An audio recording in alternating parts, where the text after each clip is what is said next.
most people can't comprehend the strength of wild animals. Wildlife biologists, we deal with anything from, you know, small rodents all the way to the monsters. And when it's the monsters, we definitely make sure they're very well sedated.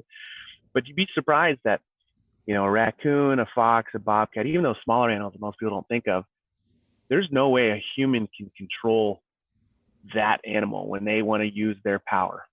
So when we're talking about 100-pound cougar, man, it's all muscle. They don't carry the fat like a lot of other species do. They don't have the frame for it. It's just scary how powerful they are.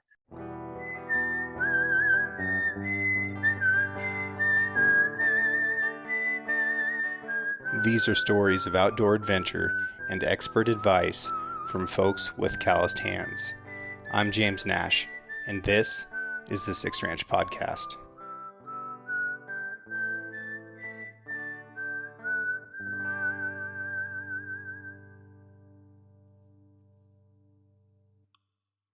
The Six Ranch Podcast is brought to you by Sig Sauer. SIG is a leading provider and manufacturer of firearms, electro-optics, ammunition, air guns, and suppressors. For over 250 years, Sig Sauer Inc. has evolved and thrived by blending American ingenuity, German engineering, and Swiss precision.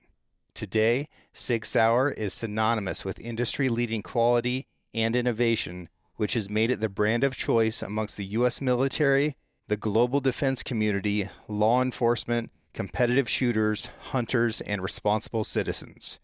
Sig Sauer is also a premier provider of elite firearms instruction and tactical training at the Sig Sauer Academy located in New Hampshire. For more information about Sig Sauer and its complete line of products, visit sigsauer.com. Okay, well, thank you very much, Derek, for being here. We've got Mr. Derek Broman from the Oregon Department of Fish and Wildlife, and we're going to be talking about cougars, talking about mountain lions. Tell me what your role is with the department, sir. Well, thanks, James. Thanks for having me. So I'm Derek Broman. I'm the Carnivore Fur Bearer Coordinator for Oregon Department of Fish and Wildlife. And my roles cover managing the bear, cougar, wolf programs, as well as the fur bearer program. And the fur bearer program includes anything from your traditional species of harvest like bobcats and otters and muskrats, raccoons, but then all the way to the non-game side of things with wolverines to sea otters to all of those furry critters running around the state. So awesome gig. Oregon is incredibly diverse, has a large suite of native wildlife, especially on the carnivore side. So I feel like I'm pretty lucky being here in Oregon. And then what's your background that makes you qualified to be the lead on these species? Yeah, so I've been in Oregon for a little over 7 years. And like most in this profession, we have to make a number of sacrifices to make it in the profession in advance. So I'm actually from the Midwest, spent a chunk of time there after my undergrad doing research projects. I went to New England for about 3 or 4 years. I got my master's studying bobcats and worked for the state of Connecticut doing black bear and fur bearer work.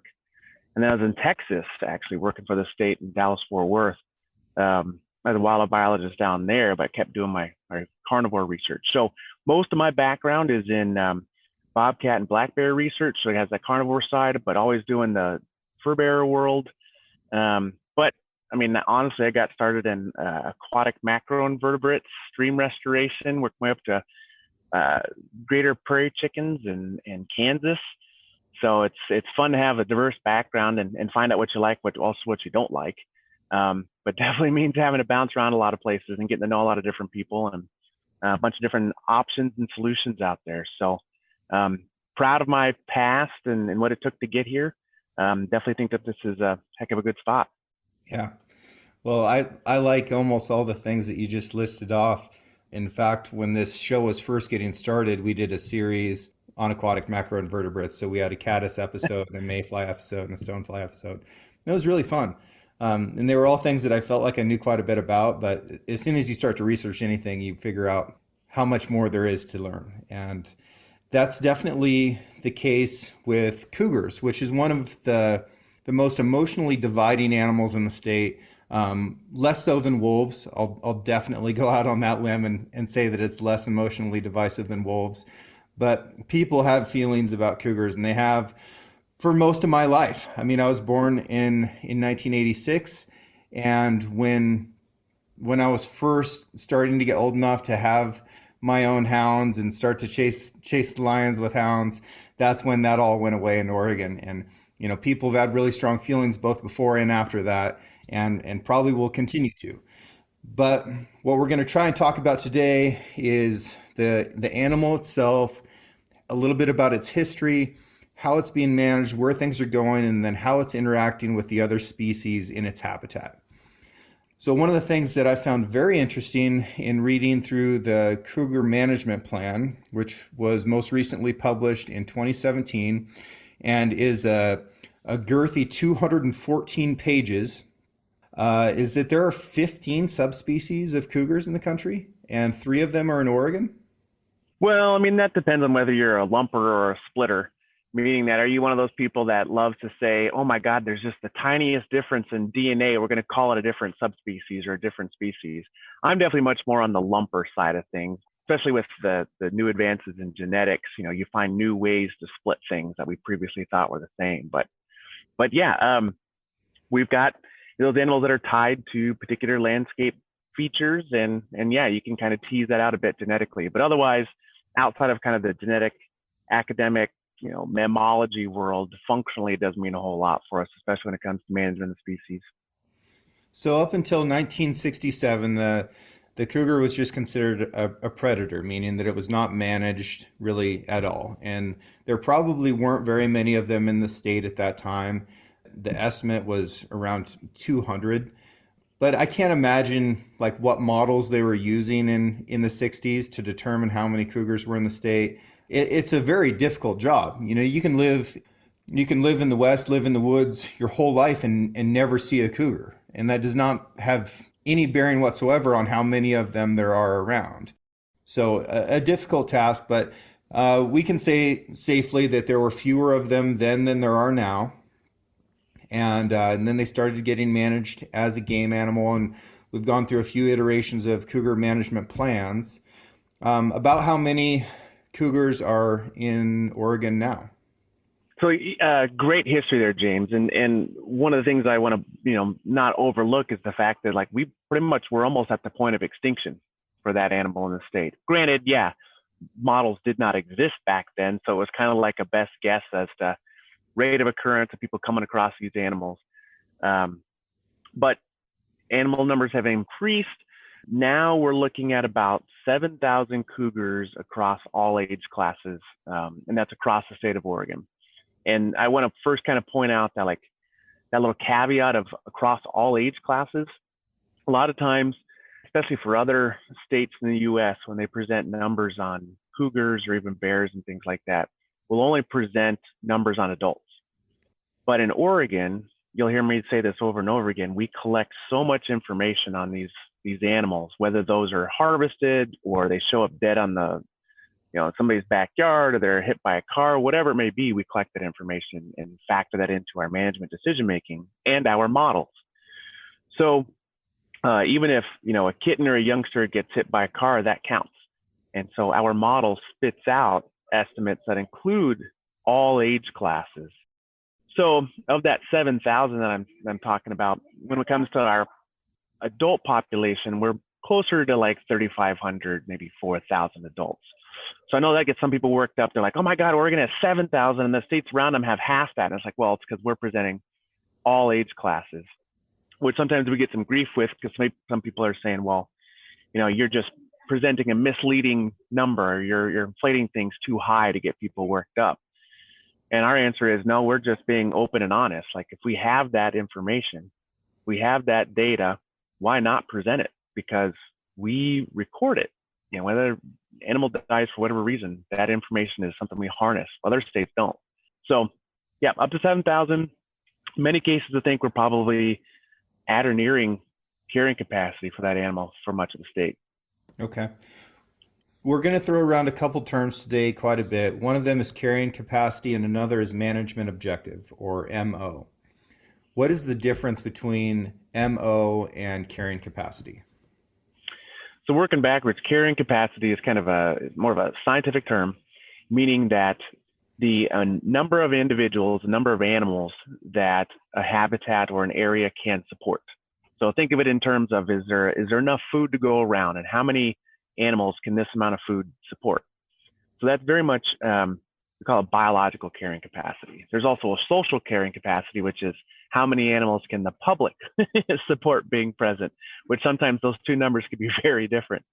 And then there's management objectives. Management objectives are very subjective. It is usually it's a product of a public process to try to determine what is the goal, and what is the population goal based on a number of factors. And so usually for MOs, management objectives, we talk in terms of our ungulate species, as you know, but we really don't operate under management objectives for a lot of our carnivores. In many cases, we don't know how many of them there really could be, or we don't have a desired final outcome, or in some cases, we don't have an ability to really get to those numbers. With deer and elk, if we wanted to increase or decrease, we can sometimes use our tags as the ability to ramp up or ramp down. But for say like cougars, really have a tough time trying to bring things down with the tools available to us. Okay. So about how many cougar tags are sold in Oregon every year? So our cougar tags are relatively inexpensive. They're $15, $16 here in recent years. In 2021, there were almost 73,000 cougar tags out there. Now, just another one of my caveats, I haven't looked at it in a couple of years, but the majority of those tags, I think about 2/3, 3/4 come from our sports pack. So hunters can purchase this kind of combo pack that has numerous tags that come with it, and a cougar tag is one of them. So the majority of the cougar tags that people have in their pocket were not necessarily outright purchased as a standalone cougar tag. But that does mean that there are tens of thousands of cougar tags purchased over the counter, that somebody made a conscious decision to have that tag. And with our hunt structure, because cougars can reproduce year round, we have a year round cougar season. It starts January 1st. And if you take a cougar, you can take a second with a second cougar tag. So not only do we have, of those 73,000, we do have, goodness, I think we have maybe about 1,000 or maybe less people get, somebody gets their second cougar tags, and we'll hunt on those as well. So it's one of those things that you have an opportunity to hunt big game year round, which you can't for pretty much any of the other species. Right. So we're selling 73,000 tags, and then how many of those tags are getting punched? So how many cougars did hunters kill last year? So to answer your question, 329 were reported taken from our mandatory hunter reporting. But we have two different ways in which we collect that information. There's what we get from the phone calls for hunter reporting, what you have to do on your license and your tags. But then we also have mandatory check-ins of cougars taken. And so in many cases, we'll lean on the animals that ODFW lays their hands on as our metric, because sometimes, what people say on the phone may differ from reality or what their memory was. But working back, so we have 73,000 tags, but only about 16,000 of those tag holders reported actually hunting with that tag. Okay. So that means that pretty much 80% of the people that had a tag didn't hunt cougar, were reported not hunting cougar. So really, we're looking at 16,000 hunters took 330 cougars. But even there, that's a pretty small success rate. We're talking like 2%, which isn't very high. And we can talk about how hard it is to hunt cougars, but the numbers don't lie. Like if we had 2% success rate for deer and elk, people would be losing their minds. I think we'd be in dire straits if that's the situation, because that's an indication we probably have too few of those animals out there.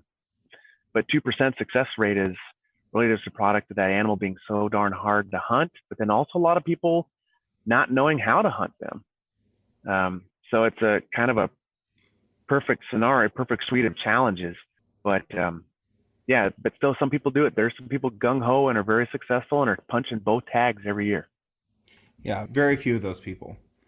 And it is an incredibly difficult hunt for a number of reasons, and we'll get into that a little bit later.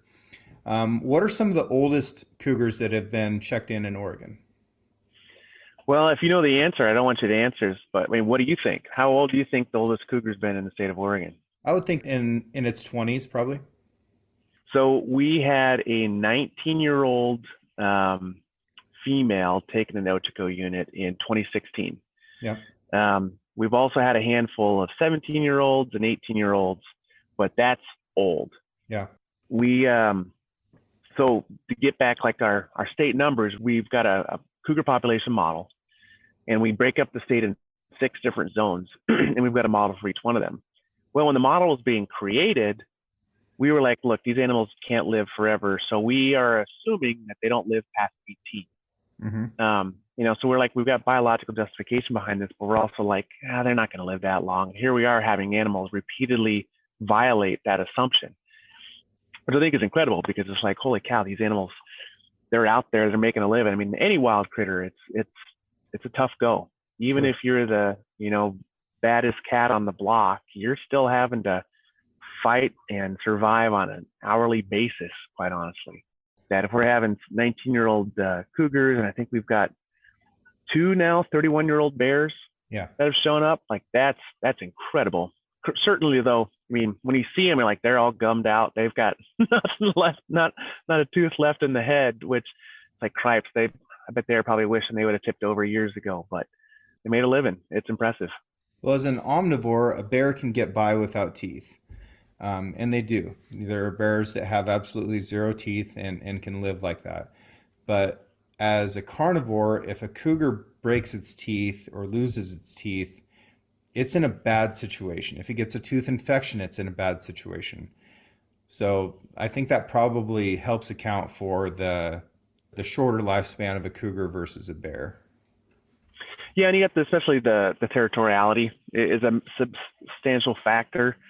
They're going to beat the hell out of each other, and bears to a lesser extent, but even there, you definitely have a lot more females protecting other females. I think many ways that's why we're seeing the oldest aged cougars and bears are being females, because they've had some sort of family connection to look out for them for the longest time, and they're not nearly as, for lack of a better word, confrontational with the same sex as the males are. And we know that that's why we're having a lot of our juvenile males especially show up in urban areas, suburban areas, because they're getting their rear ends whooped out in the best habitat by the dominant males. But then sometimes they stumble into great habitat that's unoccupied, or if one of those older males got a natural causes or is taken through a hunt or whatever it be, now they've got their best spot, and they're going to occupy it as long as they can until somebody stronger and is able to kick them out. So it's a rough life out there. I don't ever want to romanticize this as much as I admire these species and what they're capable of doing. It's tough. People think these animals are so majestic. It's like, yeah, but golly, that's just a miserable life. Think about deer and how paranoid they are all the time. Like, that's a tough life. I couldn't do that. I definitely need to have my rest and just can turn it off for a bit, but wild animals can't. And there's no earthly predator like a feline. And one of the prey species I point to elucidate this fact all the time is the axis deer, which came from India and evolved with Indian lions, tigers, and leopards. And they've been in Hawaii for like 250 years, and they are still so keyed up. They have no predators there besides Hawaiians and dudes like me that kind of want to come there and hunt a little bit. And they're just on edge all the time. They're the most paranoid animal in the world. And it's because they grew up with these super effective carnivore felines. Yep. And then you can see, like, when we've got a lot of our domestic animals, that we've bred that out of them, that they're just like, they have no clue, especially when we've got some of our predators coming into places they haven't been in close to a century. the domestic animals just are like, they have no idea of like, am I supposed to be afraid of this? Like we bred it out of them to be docile and, put on weight and don't give us any trouble. It's kind of a recipe for that disaster at times. But I definitely admire the cats. I admire how they kill. They're so strong and they kill so fast. I mean, the internet's now full of all sorts of videos, especially at feeders and stuff like that of, you see, a whitetail or whatever, and all of a sudden there's just a flash and it's gone. These things are just so powerful, and the way they kill, how they've evolved to have the canines that are so long, but also what we take for granted is that they're also not bound by teeth on either side. So it allows those canines to sink in deeper and deeper. Otherwise, if they were flush with their incisors and their premolars, it would only be able to stick in, just a small amount. So for them and for cougars and bobcats to be able to have that and to oftentimes evolve that their spacing is perfect to separate the vertebrae on the neck of the animal they're going after. It's just like, that's a quick, clean kill. That's what hunters are desiring. Even animal welfare advocates are desiring, quick, humane, ethical kill. The cats do that. If you want to talk about wolves and how they kill, most people don't have the appetite to ever even begin that conversation. Yeah. But then too, these cats, I think it's hilarious that, Teddy Roosevelt would talk about how they're just big cowards. They'd never, turn and fight. They'd always just run off. It's like, well, but that's their style. They're those lethal assassins. And then the rest of the day, it's like your damn cat laying on the bookshelf at home. These animals are all white meat.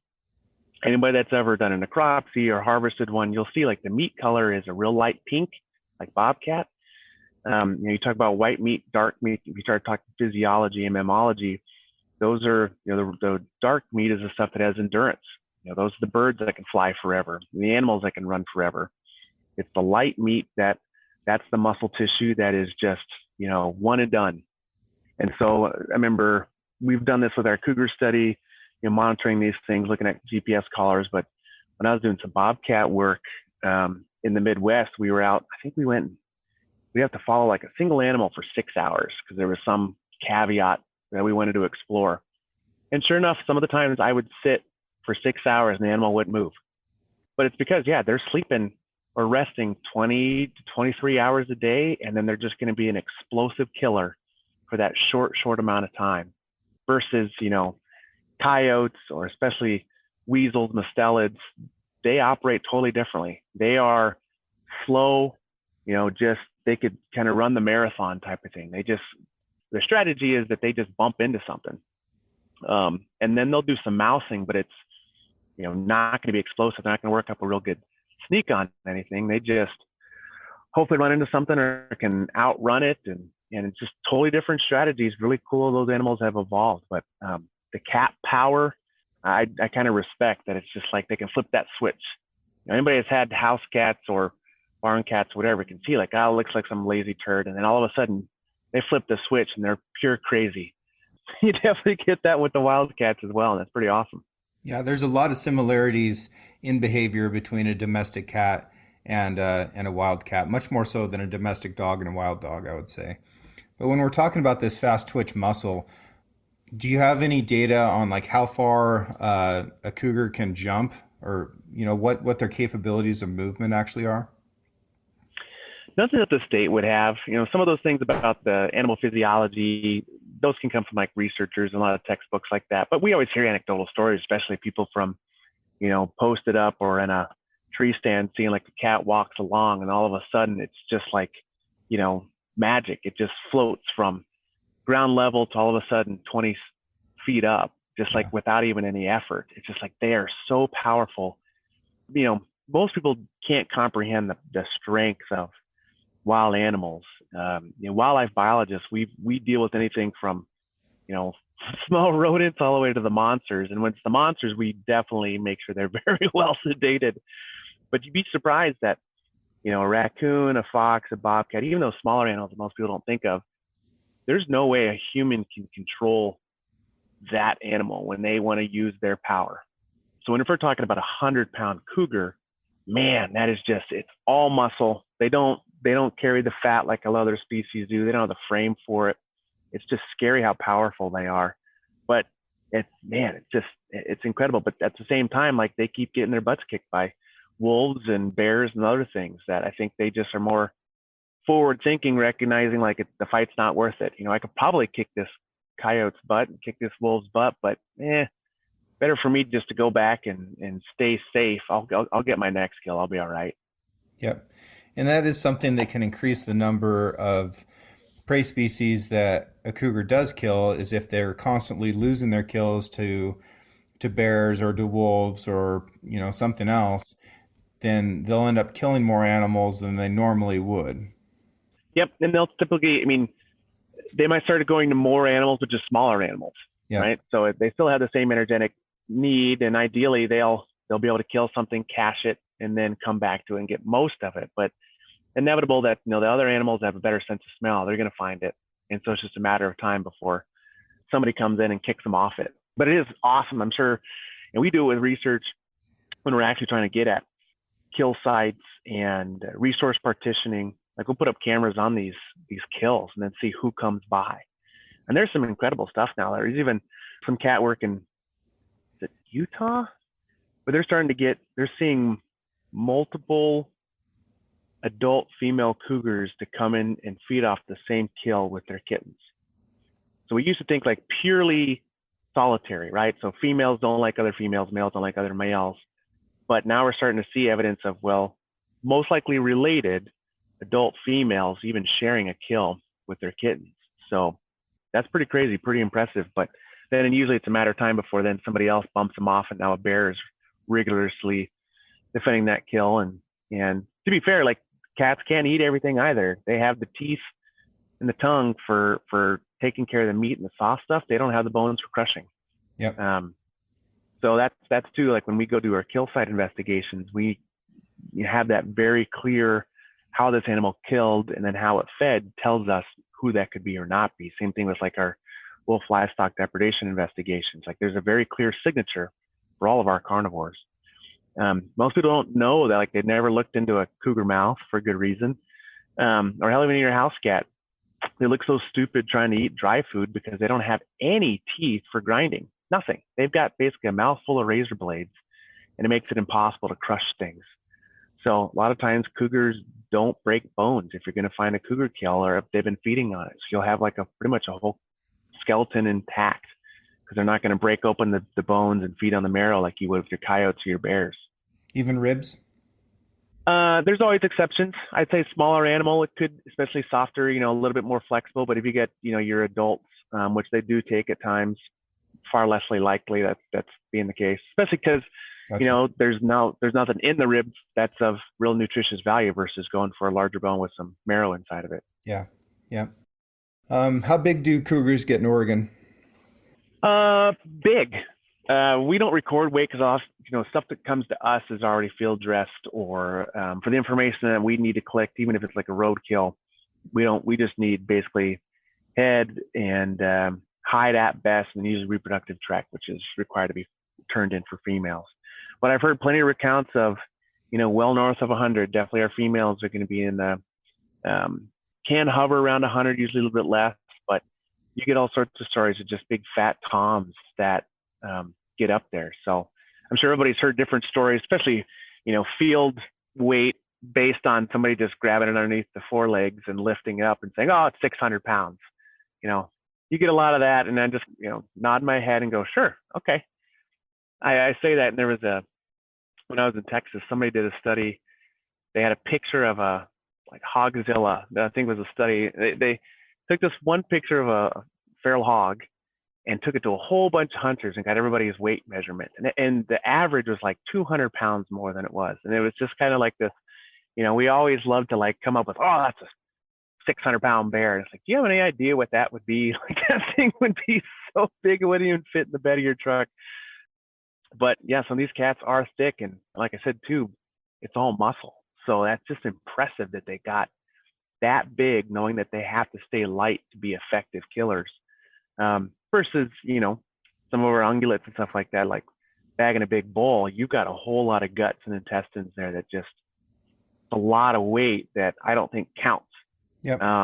If you're talking weight. I shot a bull last night, and we got his live weight at 600 pounds flat, and his hanging weight with the hide, head, and guts removed and lower legs removed was 337 pounds, and that's pretty consistent. That percentage of decrease, and then we'll see another very predictable decrease once the bones come out of that animal as well.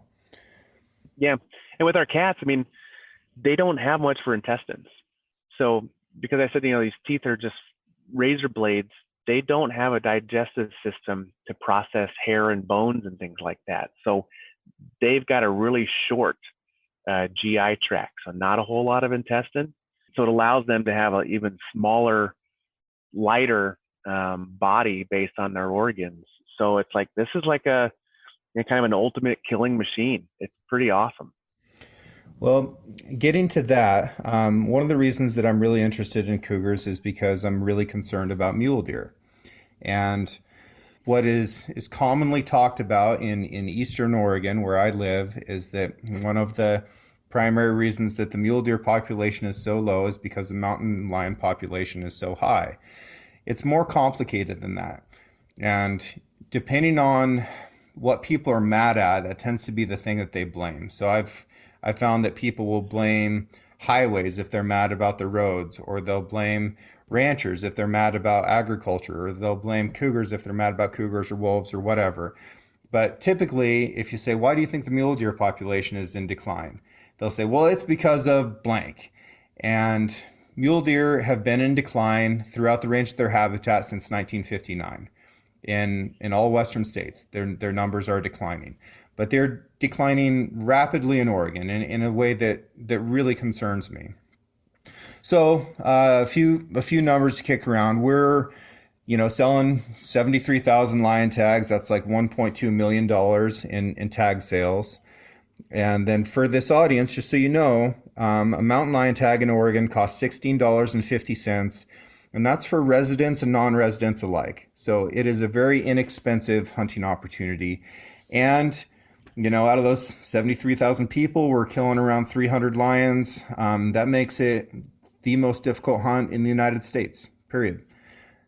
So if you want a challenge, there you go. In 1990, we had an estimate of 256,000 mule deer in Oregon. In 2021, we estimated 163,000 mule deer. I noticed in reading the Cougar Management Plan that a lot of the data, especially concerning how cougars interact with their prey base, being mule and black-tailed deer primarily, a lot of that data came from 2001. So there was a very different deer population when that data was being collected than there is today, when we have quite a few more mountain lions than we did then. Let's talk a little bit about that predator-prey dynamic and when mountain lions might affect mule deer populations and when they might not. Sure. So when we're talking impacts to mule deer, in many cases we can look at things bottom up or top down. Bottom up meaning, in the food chain, if mule deer are above their food source, and we're talking about the food source available for mule deer, we're talking bottom up. Top down, we're looking at predation, sources of mortality, things like that on mule deer. So regarding the top down of impacts of predation on mule deer, certainly predators eat mule deer. That is what it is. And at times we will go study the predator themselves and go figure out what they're eating and at what rate, what are their energy needs, what are their nutrition needs. And we've done that in Oregon. We've done some pretty heavy research following around these collared cougars, going to their kill sites by looking at their GPS clusters from the collars and finding out what did they kill, and then looking at the rates in which they kill. And what are you finding from that? Like we hear the blanket statement of like one deer-sized animal per lion per week. That seems a bit clean to me to be accurate. So what do you actually find that cougars are killing?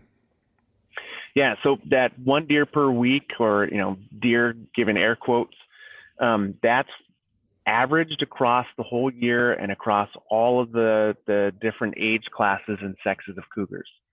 So as you can think, when we have all the fawns drop, you're going to have a lot of fawns dying from cougars, and you're going to have higher kill rates because there's a lot of fawns out there for cougars to come across, but they're also smaller animals. They're not going to provide nearly as much food versus, say, in the post-rut, we'll see more adult deer taken, primarily adult males, just because they're so exhausted, especially if they survived the hunt as well. They're far easier for a cougar to take, but even then, it's usually only males taking the adults. Male cougars take an adult male deer. So there are times a year where these cougars will go longer periods, and then you'll have times a year where they'll have shorter periods. The highest rate, if I remember right, comes from adult female cougars that have older kittens.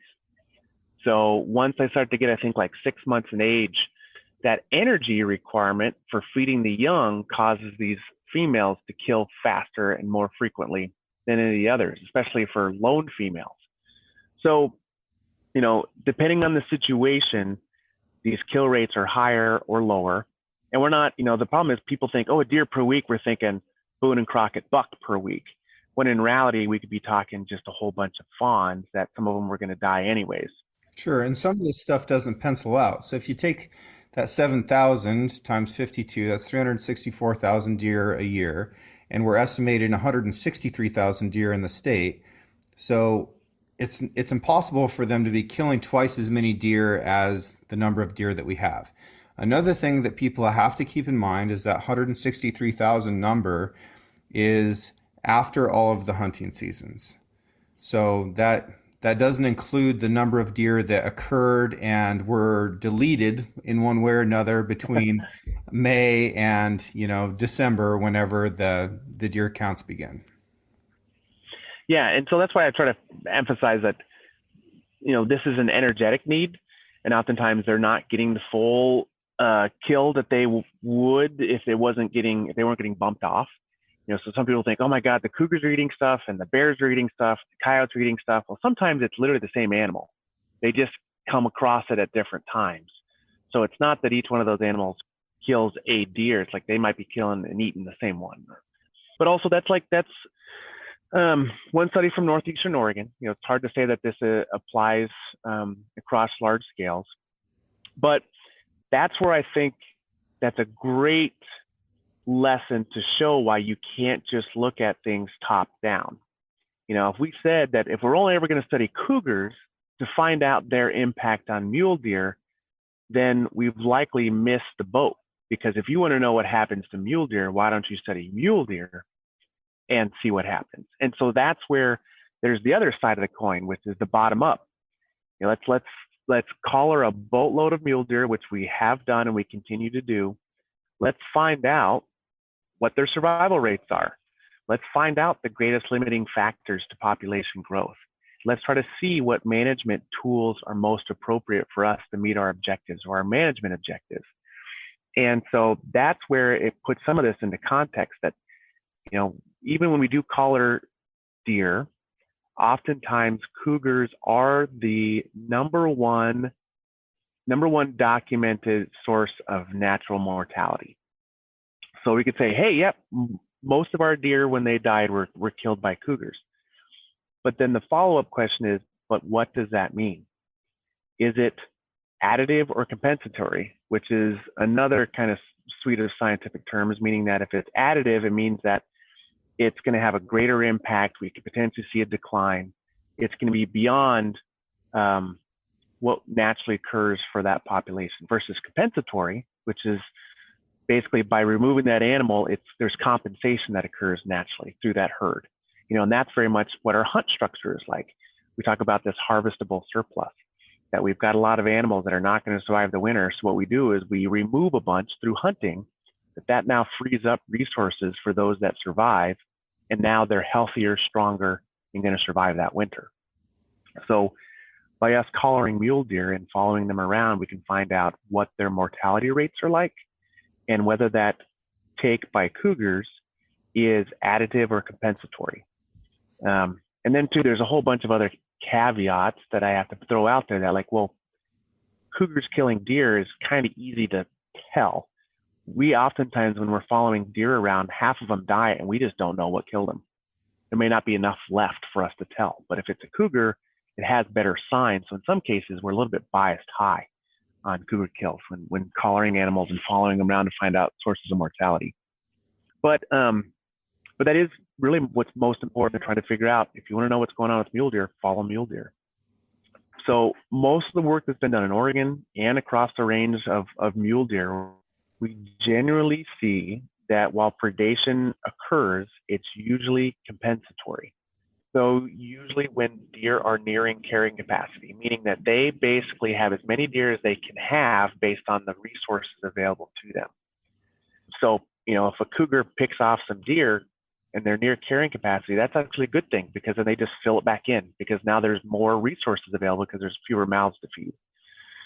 What generally though has been observed is if deer are below carrying capacity, so they're already stressed or something's going on that they're not fully taking advantage of all the resources available to them, cougar predation in that scenario can be additive or is commonly additive. So let's say maybe deer are already stressed, say from some disease, and so they're not occupying all the habitat they should, they're not taking advantage of all the resources that are available to them, so they're already much lower than they should be.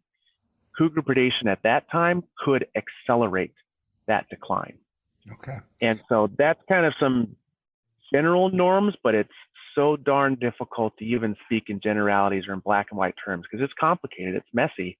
And we understand that that's where a lot of the frustration has come from is we can't just put this in a bumper sticker and make everybody happy. It requires sitting down and talking about these complicated predator-prey relationships where you can never speak in generalities or say A plus B equals C. It's kind of like always condition-based, situation-based. So management objective tends to be a lower number than carrying capacity. Do you think that's fair to say? I think it's situation-based.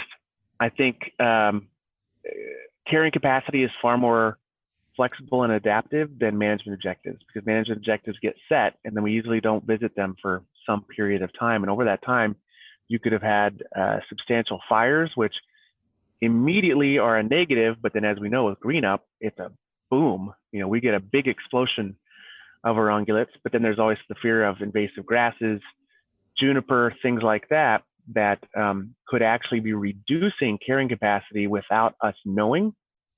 And management objectives are not adaptive as much. So at times we could have MOs above carrying capacity if we weren't aware of what the limitations were for the species. Okay. Are mule deer above management objective anywhere in the state? So for the state of Oregon, I don't think that we are, but anybody can go look at our September 2022 ODFW commission packet where we adopted our big game regulation. And in our packet, in our staff presentation, we have maps showing our mule deer MOs and where we're at, wildlife management unit by unit. But I don't think so. We're not doing well for mule deer. And fortunately, with the Mule Deer Initiative, which was this massive undertaking that got started some years ago, there was a real genuine effort to literally lay out every possible scenario and every possible limiting factor and go tackle each and every one of them to figure out which is going to provide us a solution or what best combination of potential fixes are going to provide us a solution. And it was like disease prevention, travel corridors, mitigation of invasive grasses, habitat improvement, habitat degradation, loss of winter range, loss of summer range, all this stuff. Predation, yeah, it was everything of like, look, let's knock it off. No more tiptoeing around this. Let's just full on blitz this topic and see what matters. And so there were some predator removal efforts directed by that Mule Deer Initiative. So there was a lot of folks that kind of stuck their necks out to say, we need to try this. We need to see if this is a solution. But at the same time, tried all the other ones as well. And a lot of it came down to habitat. We're finding out that is the greatest limiting factor, that, as I described before, if you've got populations limited by habitat, you can remove as many cougars as you want to, and it's not going to change anything. We need to raise that ceiling, essentially, if we want to have more mule deer. And it's challenging. It's so difficult to improve mule deer habitat at meaningful scales. Because if we're talking, tipping over junipers here and there, like that's a boatload of work. And you look back and you don't cover much ground very fast, especially when we're talking about whole mule deer herd ranges. We're talking about cheatgrass and things like that. Like that stuff takes off. We don't oftentimes have management tools that are large enough and cost effective enough. And so that's where it really requires these massive collaborations to be successful, and try to come up with new solutions to, it seems like we're chasing our tails at times, like playing whack-a-mole. Just when you think you've got a fix for a problem, a new problem pops up and you're like, cripes, I got to start all over again. And the fact is ODFW doesn't own much land at all, relatively speaking. So Yeah, we don't have super challenging task to manage wildlife without being able to manage habitat. And the Forest Service and the BLM doesn't seem super interested, at least not in a way that takes action. In reading the mule deer management plan, which is 20 years old and 32 pages long, compared to the cougar management plan that is 5 years old and over 200 pages, you talk about how the grazing that occurred during the 20th century created a habitat where lots of shrubs were able to come back. And that was one of the primary reasons that mule deer went from, a very, very low population in the 1800s and early 1900s to the highest population that they ever saw in the 50s, 60s, and 70s. So one of the things that we could do to improve the mule deer population through improving habitat is what we've already done in the past, which is bring grazing back into some of these closed habitats and closed grazing allotments, because that's what worked before, according to the mule deer plan. Yeah, there's, what you're ultimately still getting at is we're creating more food for that organism. Yep. But are there surrogates? We, especially in Western Oregon blacktails, everybody talks about the good old days. Well, yeah, the good old days where we had far fewer hunters, there was a lot more timber harvest, and so there was a lot of that regen that provided phenomenal habitat for our ungulates and a lot of other wildlife species, which, you can sit and argue about, was that a natural occurrence or natural rate of disturbance relative to wildfires and things like that timber harvest could have stimulated, but ultimately you're talking about you generated more food. So whether that's through a axe plow cow type of situation, you try to find what's the best bang for your buck. How do you improve those conditions? That's where, for a lot of wildlife management, we see the enormous value in fire, but fire in most circles is still a bad word. So it's a delicate issue to how do we get some of these tools in the landscape that have real value but might be associated with some negative connotation. Yeah, fire's a complicated one. Definitely can be good, can be bad. And I think that complication is one of the things that makes the conversation so difficult to have.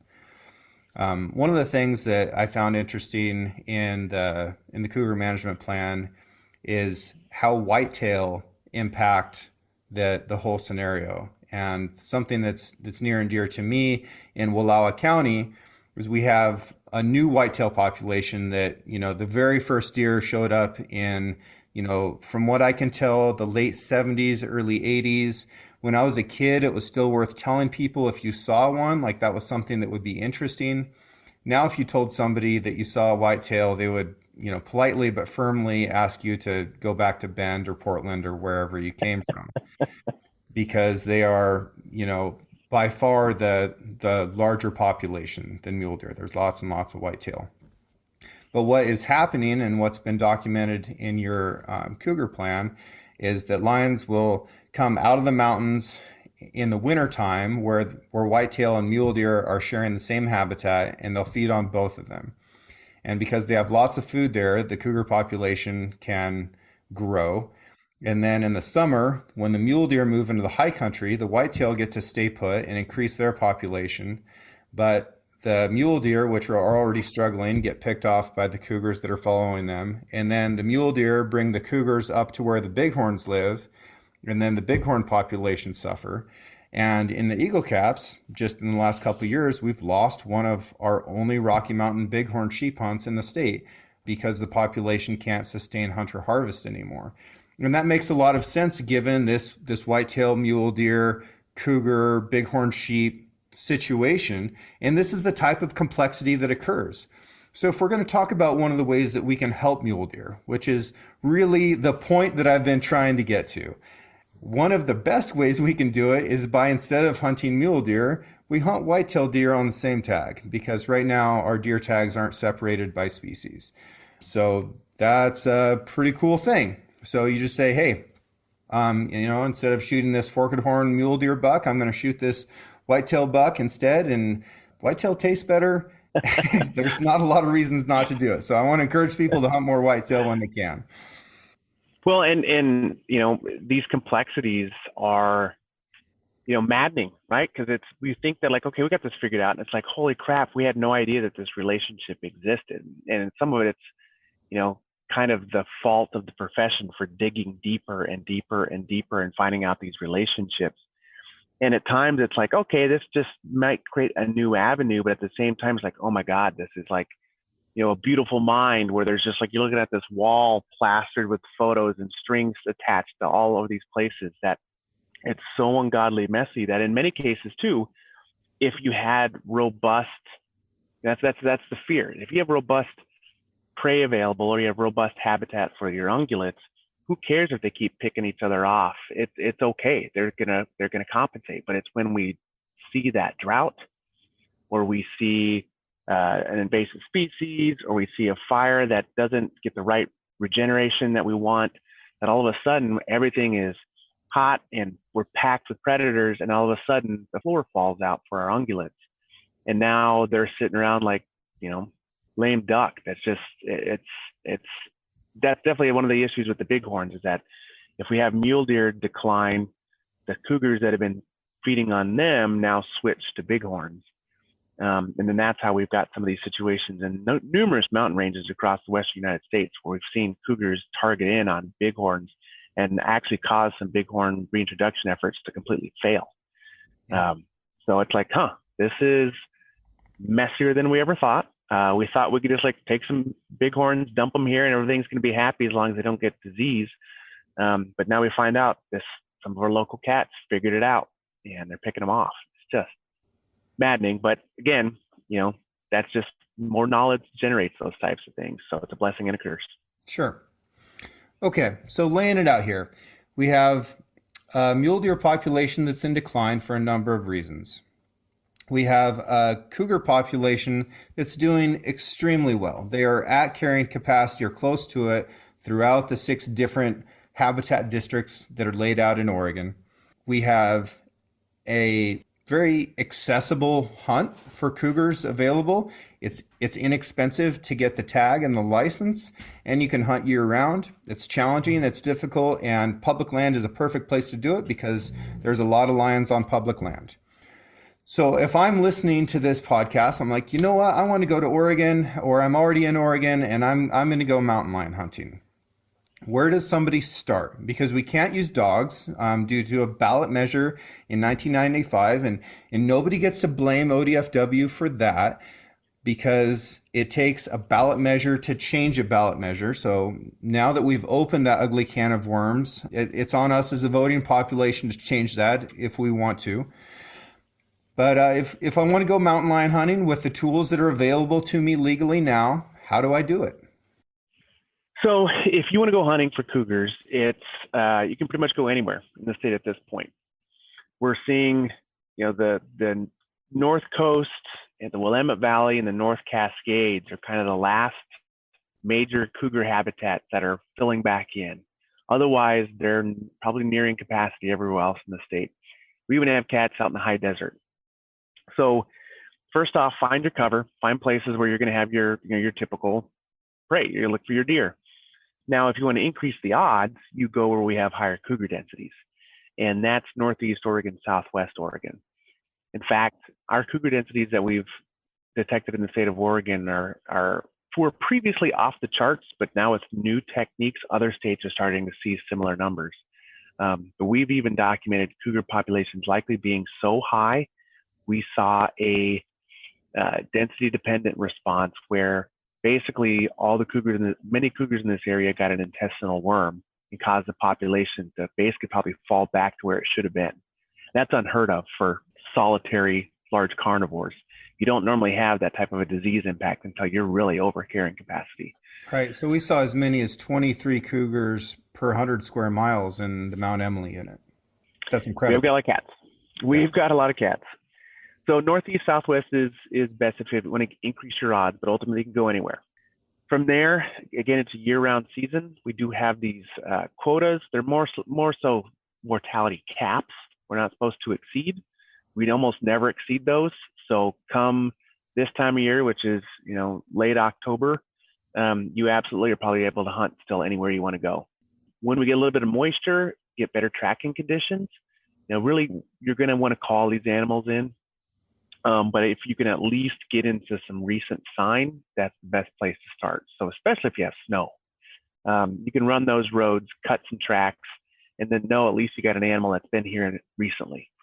But then it's calling, and it takes longer than even with most bears, just because while we have high cougar densities, they're still relatively lower than all the other carnivores. But it takes a lot of patience. But of those 330 cougars reported to be taken, when we've looked in the past, usually 2/3 of those are taken opportunistically. So people are hunting them, or they're taking them when they're out deer hunting and elk hunting. So again, go where the prey is, you're going to find a carnivore. Do some calling, be very patient with it. It's going to take some time. Try to match your calls to what the prey may be doing or may be out there at that time. Don't do a bleeding fawn call at the wrong time of year. But in many cases, that's about as far as I can go when it comes to, some generalities coming from egghead wildlife biologists. There are some really successful cougar hunters out there in the state that can probably get you some greater detail on do's and don'ts, especially about particular parts of the state.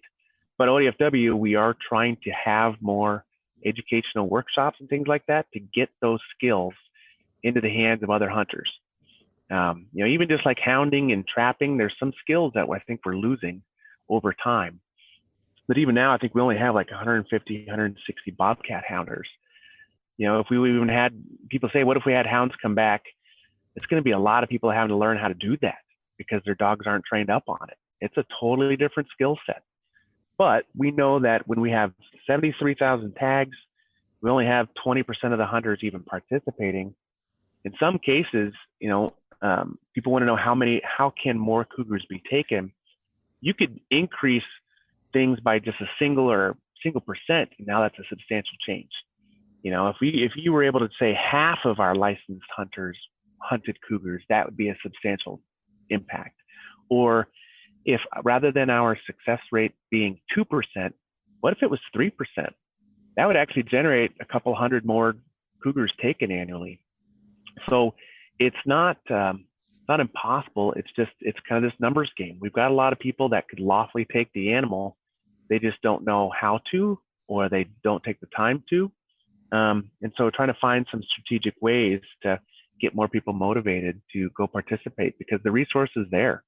I mentioned we have these mortality caps on an annual basis. We're leaving 450 cougars that could be taken and still be within our plan objectives to not exceed. So there's a lot of animals out there for hunting.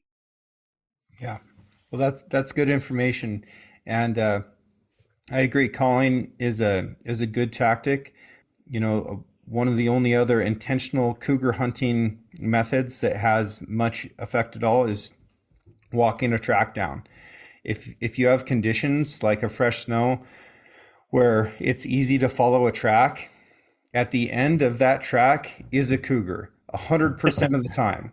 So if you have the determination to keep going, you will catch up. And there are times when they can travel a great distance, but like you say, they're not an endurance machine. They're a quick twitch thing, and they're probably going to find a rim or a place that they can lay in the sun and take a nap, and wait for an opportunity to hunt.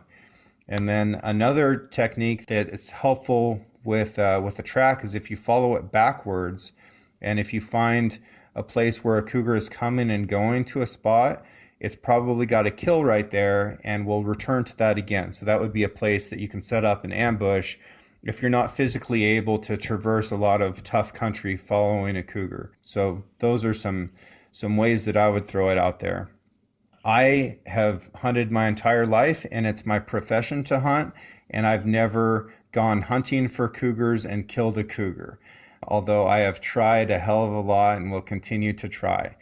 I don't want to discourage people. I want to encourage you. But if you hunt because it's a challenge, and if you hunt because you're a conservationist and you want to do some good, this is probably the ultimate hunt in North America for you to do. Yeah, it's one of those things I was hoping would take off. Like muzzle loaders. My God, just used to, wasn't all that long ago. That was the new thing because it was a new opportunity, a new challenge. Even with some of our bow hunters and some of those, the primitive technology, people love to test themselves, especially if it gives them a unique hunting opportunity. And at times I thought I do get phone calls from people that are saying, they never say I'm too good of a deer hunter, too good of an elk hunter. I need a new challenge, but it's you know what? I need to get out. I want to get out. I want an excuse to get out. And I think that's where a lot of our spring bear hunters in Oregon, that's the first time of year after sitting around most of the winter, wanting something to do. That's the first chance they can go challenge themselves. Well, but with cougar, you don't have to wait till April 1st. You could take advantage of those light snows. I say light snows, Eastern Oregon, you don't have that as much, but you could take advantage of those situations that it gives you something to do, a new challenge, get more people outdoors. And then too, as we all know, you can go out hunting for something and you just see other things you just appreciate.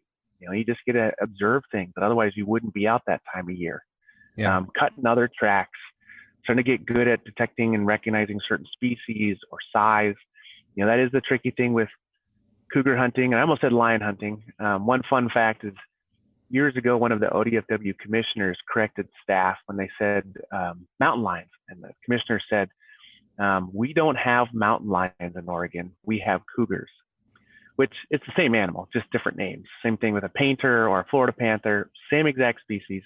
But getting out there for that lion hunting is that opportunity to challenge yourself, to experience other things. And with the tracks, that's one thing that ideally you can start to see a couple different sets over time so you can differentiate size. In the state of Oregon, you cannot kill spotted kittens and you cannot kill females with spotted kittens.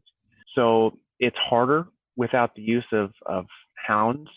But even we've got a study published a number of years ago that showed that female survival actually decreased when we lost the use of hounds, because previously people were trying to take the trophy males up a tree and let the females go. Well, now a lot of our cougars are taken as they don't have the time to sit there and sex it and size it while up in a tree. So the take is a little bit more indiscriminate. And so you just have more females getting taken than we did when we had hounds. Yeah, so for sure. It does require an extra kind of step of trying to recognize, am I trailing a kitten right now or not? But in many cases, that's just a size thing. And most hunters know that there's, always requirements of what you're allowed or not allowed to hunt. So we just make sure you observe long enough to recognize, is this, legal or not, or even ethical or not. Yeah. So mountain lions and bears, if you kill males, that tends to increase the population because a male will kill the young of a female and sometimes the female during that battle. Bears love to kill bear cubs and will sometimes kill the sow at the same time. Tall mountain lions, same thing. Infanticide amongst lions is a real thing. Do you have any data about infanticide? not much in Oregon. There's definitely a push to argue that any killing of cougars should be prohibited because of you're going to have infanticide. But and infanticide meaning you're having adults or specifically males kill the young, typically that they did not sire. Yeah.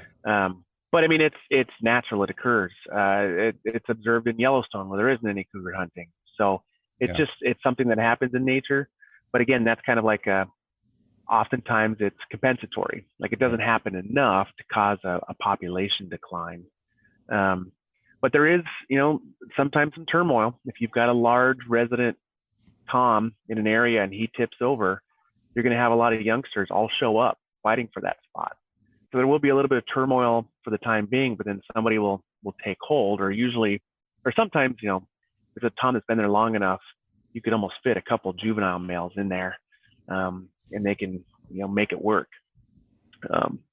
But it's like you can't speak in these black and white terms. It's of course, one tips over. Here's what happens today. Here's what happens 5 years from now. Like totally different situations. Well, I think we've answered quite a few of the questions that were submitted throughout this conversation. If people have more questions, or if we didn't get to their question, what are some good resources for them to find out this information on their own? Yeah, I would highly recommend just simple Google internet search of Oregon Cougar Management Plan. Hopefully it didn't scare too many people away of saying it's over 200 pages. More than half that, I think, are appendices. So we'll somehow get ourselves off the hook there. But this is the third or fourth Cougar plan in the state of Oregon. Our very first was adopted, I think, in 1987. That's unheard of. Most states still don't even classify cougars as a game species, let alone have multiple decades of explicit management. And Oregon has an enormous amount of research that we've done that we oftentimes don't get credit for. So we know a ton about this species. And when we updated the Cougar plan here most recently, we made it a point to make sure we filled it with all of that Oregon specific information. So at times it can be a little bit dense, but it's all relevant. You don't have to read the Cougar management plan in Oregon and it's going to be all of the data from Montana and Wyoming. No, it's Oregon's plan full of Oregon information. So I don't want folks to shy away from that thing. And even there, we talk about the relationships of cougars and their prey, talk about relationship of cougars and other predators. So people want to know, with wolf increase number and distribution, what does that mean for cougars? We hit on all that stuff in there. So it's really informational and really insightful, especially when we're citing data and research going back into the 80s in Oregon. It's impressive how much stuff we have here to aid in our decision making. So don't shy away from that. Then otherwise, like having these questions or talking strategies, especially if you're coming at this from like the prey side of things, like how do we get more mule deer? How do we improve conditions? Understanding more about the overlap with the predators is valuable. So that way you can hone in on where we need to spend our time and energy, and how to ultimately then, when we're doing the top-down focus, how do we direct that appropriately? And then when we're also looking at mule deer or elk and their habitat and their food sources, how do we go about that? Which, as you know, it's a monster. It requires a lot of people to get involved to try to do things at a meaningful scale. So as much as that sounds like a sour taste policy answer coming from a wildlife biologist, go check our plan. That sounds like a terrible answer, but I do say that it actually is a pretty good document. And then we've got a bunch of other things pointed to in it where you can go consult some of these other publications that are from Oregon research that has real application. We're not just studying cougars to find out they like red or green M&Ms. We're genuinely researching them to look at their kill rate and things pre and post measure 18 where hounds were banned, and looking at impacts of elk. And this is awesome. This is not just academic exercises. This is feeding directly into management. But as we, another cliche is as we learn more, we seem to create more questions for ourselves. So it's kind of vital to have plugins with our public. Like, what do you see as your priority? Because we work for the public. So read the plan, but then talk with ODFW. Give us an earful. You probably already are. So let's at least get into the weeds a little bit and have you better educated on the topics. That way we can really sink our teeth into this stuff. No pun intended. Yeah. Well, it's a good pun if it was intended. Derek, I want to thank you very much for your time and information. Obviously, it's a hot topic for people, and I do want people to learn more. And, since they're going to have an opinion because they have a feeling, then they should have information to go with that opinion. And I hope that this was a good start. But more than anything, I hope that this just creates a thirst for them to go out and learn some more on their own. Sounds great. Okay. Thank you, sir. Thanks, James. What I remember is getting up in the dark, shuffling on out to the pickup and climbing in, heading out, headlights going out over the fields and the roads and getting back into the mountains and the timber, and knowing that there was a destination out there that I was going to be sharing with my dad. And at some point, either during the drive or once we got out to some ridge that we were going to be watching when the sun came up, you'd hear that little squeak of the lid coming off of the thermos. And then you unscrew that top part a little bit, pour that coffee or hot chocolate into a cup, and you can just see the little tiny vapors of steam coming off of it, curling up into the morning, and holding on to that thing like it was a prayer, and blowing some of the heat off of it and taking that first hot drink in the morning, and then the same thing that evening, because if there was anything left, it was still going to be hot. Like, those are core memories. Those are part of growing up and part of being an adult, and then sharing that. Now, I'm getting to share that with my nephew and giving him those experiences, and it's an accessory to the experience. But part of what I remember about hunting and working with my family as a little kid was that there was this green, beat to hell, still going strong Stanley thermos. And now there's a complete line of Stanley products out there. And if you go to stanley1913.com, you can look into those and see if there's something out there that you need, or that you want, or that you would like to give to somebody else.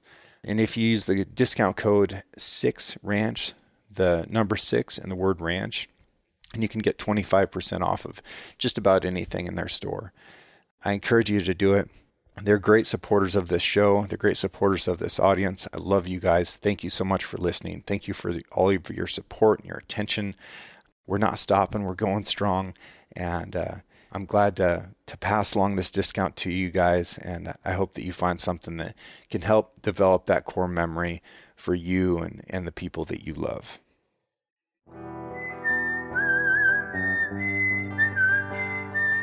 Thank you for listening. If you enjoyed this episode, please subscribe and share the show with a friend. You can also rate the podcast and leave a review. Your support allows me to keep doing what I love, which is meeting incredible folks and sharing their stories with you. For more content and photos, follow the show on Instagram at 6Ranch Podcast or me at 6Ranch Outfitters. This episode was produced by Emily Brannigan, with original music written and performed by Justin Hay. Art for the 6Ranch Podcast was created by John Chatelain and digitized by Celia Christofferson. Tune in every Monday for a brand new episode of the 6Ranch Podcast. I'll catch you next week.